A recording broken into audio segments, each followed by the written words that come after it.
नमस्कार दोस्तों, अगर आप खाँसी की समस्या से परेशान हैं, खाँसी आपको लगातार बहुत दिनों से है और वो ठीक नहीं हो रही है, आप दवा खाते-खाते परेशान हैं, तो आपको एक होम्योपैथिक ऐसी दवा बता रहा हूँ, जिसको अगर आप लगातार थोड़े दिन तक यूज़ करेंगे, तो आपकी खाँसी सदा के लिए छूमंतर हो जाएगी।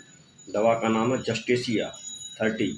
इसकी 4 बूँद सुबह, दोपहर, शाम लगातार 10 से 15 दिन लेंगे, तो आप देखेंगे आपकी खाँसी काफ़ी हद तक खत्म हो गई है, कम हो गई है।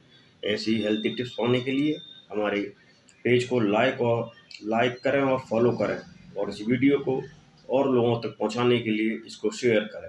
धन्यवाद।